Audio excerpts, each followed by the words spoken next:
Olá, tudo bem? Sou o professor Alexandre Gonzalez e nós vamos ver hoje o nosso caso macabro de número 9. O que nós vamos tratar hoje? Nós vamos falar do ativo permanente. O ativo permanente, um velho conhecido nosso, né? Mas ele é velho, conhecido, atualmente ele não deveria mais aparecer aí pelos balanços, mas não é o que está acontecendo. Tá? A gente tem visto aí, trouxe hoje para vocês aqui um caso que tem um ativo permanente, tá? Um ativo permanente numa empresa, que é uma sociedade por ações, capital fechado, balanço de 2017. Tá? Então, o ativo permanente, a gente tem no ativo componentes de natureza permanente. São aqueles componentes que vão passar um certo tempo na empresa, né? Você pega, por exemplo, uma máquina, um equipamento, um veículo, eles têm natureza permanente. Eles não são de giro, né? Mas a gente não deve chamar de ativo permanente no balanço. Antigamente sim, hoje não mais. Tá? A gente teve uma mudança na legislação e não faz pouco tempo. Né? Vamos ver no caso dessa empresa o que a gente tem. A gente tem ali no ativo circulante 82,5% dos recursos do ativo. Tá, então ali no ativo circulante caixa, bancos, aplicação financeira, estoque, valor a receber de clientes, tributos a recuperar no curto prazo.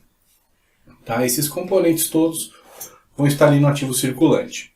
Ativo não circulante são aqueles itens que vão ser realizados depois do prazo de 12 meses. Tá, então se a gente for ver na norma do CPC, 12 meses da data de reporte.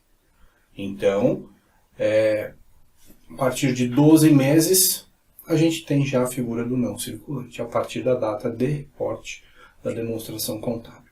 Tá, a gente tem aqui, nesse nosso caso, um realizável a longo prazo, 1.200, e a gente tem um permanente de 2.300. Tá, pessoal, o permanente existia. Tá, ele era um grupo. Numa época, como a gente vai ver agora no trecho da 6.404, ele era um grupo que a gente tinha no ativo circulante, ativo realizável a longo prazo e ativo permanente. Dentro do ativo permanente a gente tinha os investimentos, a gente tinha o imobilizado e a gente tinha o diferido. Tá? Vamos ver aí o que o texto anterior da 6.404 diz pra gente. No balanço as contas serão classificadas segundo os elementos do patrimônio que registrem, agrupadas de modo a facilitar o conhecimento e análise da situação financeira da companhia.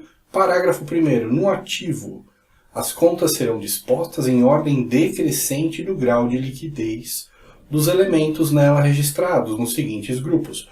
Pessoal, essa ordem decrescente de grau de liquidez que explica por que o balanço começa pelo caixa. Tá? Isso está ali, lei federal, 6.404 de 76. Mais líquido em cima, menos líquido embaixo. Tá? Então, a gente tinha o ativo circulante, como eu disse agora há pouco, o ativo realizável a longo prazo e o ativo permanente, dividido em investimentos, ativo imobilizado e ativo diferido. Esse texto foi alterado. Tá? Ele foi alterado pela Lei 11.941, que é a conversão da medida provisória 449, que passou a dividir o nosso ativo em circulante e não circulante. Dois grandes grupos. Dentro do não circulante, o realizável a longo prazo, que antes era um grupo autônomo, passou para dentro do ativo não circulante. Né? Investimento continua, imobilizado continua, sai diferido e entra intangível. Um no lugar do outro, mas não são a mesma coisa. Tá? Já teve até um caso passado que a gente falou do diferido aqui no nosso site dos balanços macabros. Tá? Então a gente vê que no texto atual não tem espaço para permanente. Tá? Não tem porquê.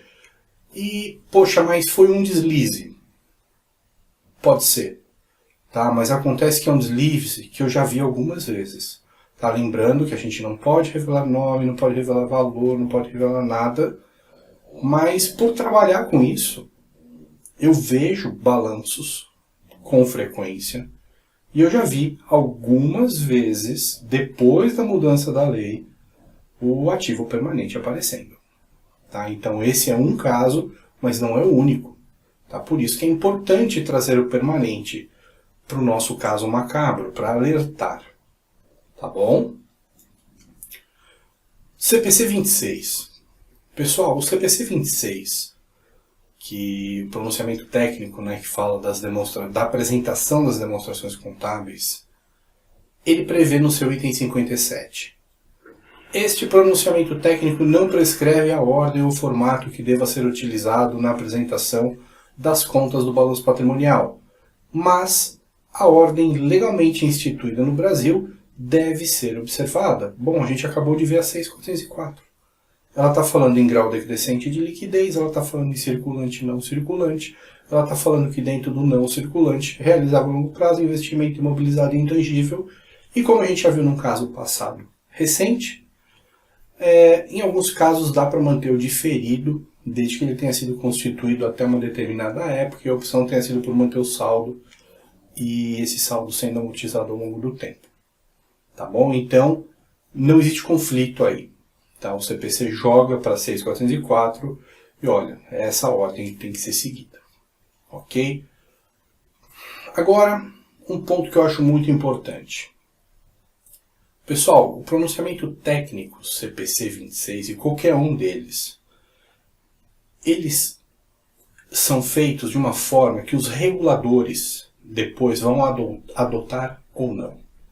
Tá? Então, um contador, quando ele assina um balanço em desacordo com alguma norma, ele não vai ser multado por descumprir especificamente o CPC 26, por exemplo, mas sim a norma do Conselho Federal que regula, que no caso é o NBC-TG 26, que está na versão R4.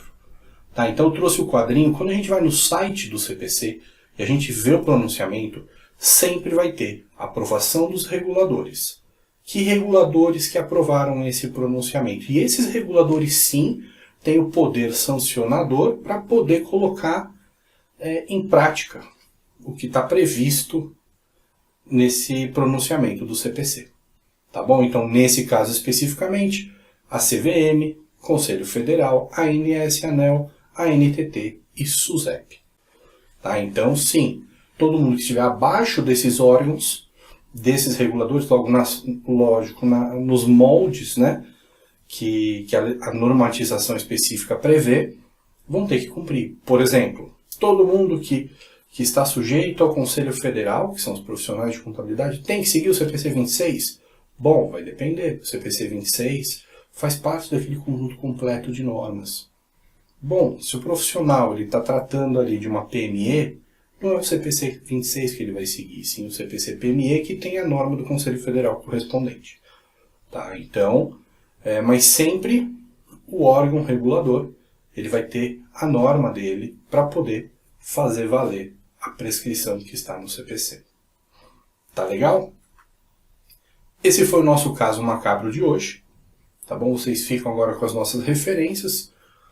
Se quiserem, podem curtir aí o nosso vídeo aí no YouTube. A gente sempre tem o link do vídeo no nosso site também. E nos encontramos em breve em um novo caso macabro.